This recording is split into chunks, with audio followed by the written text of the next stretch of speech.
Everyone is criticizing a contestant from Beast Games for taking the big money. Walking away with $650,000 in guaranteed cash is a real, solid decision, and I believe his choice was absolutely the right one. Yes, many will say it was wrong or disrespectful to other players, but in reality, this move was nothing more than cold calculation and a rational choice in a situation where life and money are real priorities. He didn't sacrifice his financial security for fleeting fame, and in my opinion, there is nothing shameful about that. Think about it. $650,000 is no joke. What were the chances that he could have walked away with nothing at all? He literally almost got eliminated in the previous challenge and was left with nothing. Why should he take the risk when he had the chance to walk away with such a solid prize? Didn't he blindly follow the remaining players' unspoken rule of pretending to be friends? No, he made a choice that would make sense in real life, where every dollar counts. Let's stop judging his decision as something wrong, because this isn't just wisdom, it's strategy. A strategy to protect what truly matters. Real life matters. And as Cash Nasty Reacts says, bills need to be paid. Bills won't pay themselves. I'm sorry.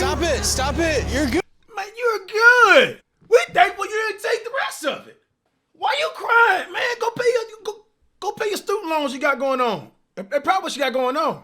This immediately reminded me of the movie The Platform. In the film, The Platform created the same situation. People at the top ate their fill, while those at the bottom were left starving. But after a month, everyone was randomly assigned a new floor. Those who once enjoyed plenty on the upper levels could later find themselves at the bottom, struggling with hunger. The same thing happened in Beast Games. This challenge was very revealing. The contestants at the front of the line took significantly more money for themselves, leaving nothing for the others. This is a very interesting issue. All the thoughts and analysis in this video are my own. I want you to know that I deeply analyze every episode. For convenience, I use AI-generated voiceovers to make the presentation clearer. However, all the ideas and conclusions are entirely my own, and I put a lot of time and emotion into my breakdowns. There is no fairness in this game because the rules themselves are inherently unfair. Players were given the opportunity to take money in turn, and they are simply following the rules, trying to survive and secure their financial future. All 10 players had the opportunity to take the money one after the other. The host designed a game that is inherently unfair. The players start arguing and blaming each other for what is happening, but in reality, none of them are at fault. They are simply playing by the rules set by the host. Player 666, being third in line, used his right to take a large sum of money. This wasn't a betrayal, it was a logical move, considering he was following the game as rules and prioritizing his family as well-being. He didn't break any rules. There weren't even any promises made among the players. His decision was justified within the framework of the game,